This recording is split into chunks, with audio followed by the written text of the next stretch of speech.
because I'm pretty bad at this as far as Arcane goes, so it'll be easy to see on a single target fight.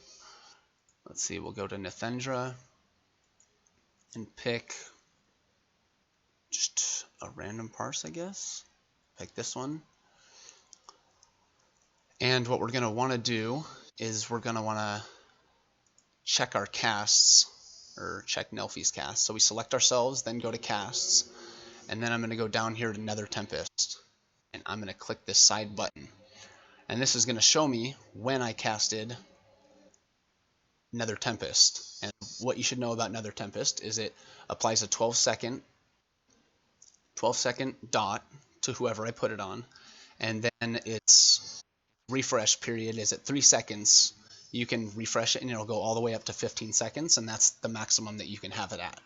And so you really don't want to refresh Nether Tempest when it's above 3 seconds, otherwise you're losing out on time that it's not going to give you. It's not going to go higher than 15. So if you refresh it with 10 seconds on it, you're not going to get 22 seconds. You're going to get 15.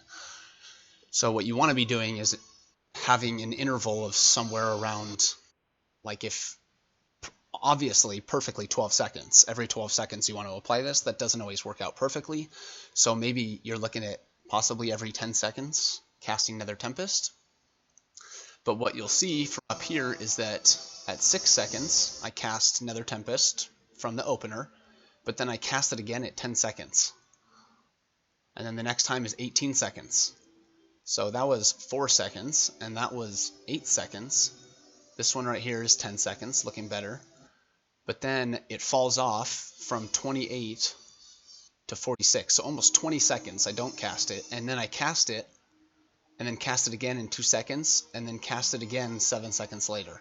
And so you can see you're going to want your gaps to be something like these ones, where they're pretty well spaced out, but not any gaps like this, but you don't want them to be like this, where it's at 3:09, then at 3:14, that's 5 seconds later, and then another one at 4. Granted, as a way to check when you're using that and what you could have been doing instead. I probably could have cast an Arcane Missiles or an Arcane Blast or Shimmered to get out of something rather than doing that on the move or using Supernova on the move. And so while there's some good about using an instant cast ability on the move, you don't want to fall into the habit of doing that too much when you should just be standing still. Another way to check if you're moving too much instead of if you have too much movement is we can go on over here to replay, and what you can do is you click play and then you'll select yourself. And so I can see myself here. We'll see how much I move, and you can check right here what your cast was. Nether Tempest, I cast it, and then right after I bursted, did you see that? That was terrible. I popped Mark of Luneth, Rune of Power, Arcane Power, and then right after that I used Nether Tempest, but my body didn't move. You can see it again here. Let's see it in slow motion. So my last cast was Mark of Luneth right here. Then I'm casting Mark of Luneth, standing still, Rune of Power, into Arcane Power, and then not moving at all, I cast Arcane Missiles, an Arcane Blast, and I keep going, and then I Shimmer. Maybe I didn't cast it. Maybe it bugged out. Was that not? Maybe I went too far back. Let's see. Let's watch it from the beginning again. So I Arcane, because this entire time I haven't moved. And you'll see you cast Arcane Blasts, and it looks like I'm getting up to 4. Get up to my 5th one. Nether Tempest, Supernova, Mark of Luneth, Rune of Power, Arcane Power, and then I Nether Tempest again right there, not even moving, and then I go on to Arcane Power. But that's a unnecessary cast of Nether Tempest right after my burst window started. And then you'll see that I Shimmer into here. And so that right there, you can just see there was no reason to cast that. And so then if you go over here and watch two times, you can see how much I'm moving or how much I'm not moving in comparison. Because there's a lot of times you don't need to move. And so it's good that I'm standing still quite a bit. And you'll see me moving. This is where the bug face comes up, I'm assuming, which is why we're all moving. and then I stand still for a while. So this is a way you can check your movement.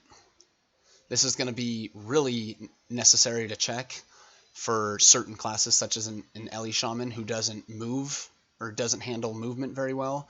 The same as like a Demo Warlock. There are certain classes that handle it better than others. Some things you might want to keep in mind while you're checking this is what abilities they can use on the move, as well as whether they have, is it Norganon's Foresight?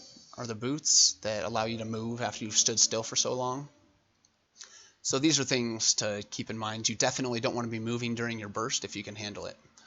So that's a way to check that. And so as far as using castable abilities on the move or casting instead, this is like big as well for a balanced druid.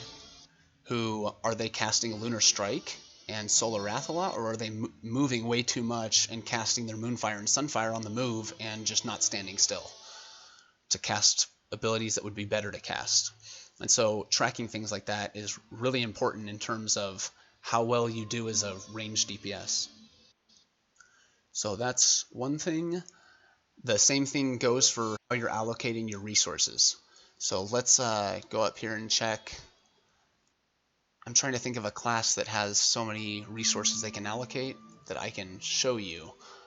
Let's see, maybe one of our more recent ones we can see.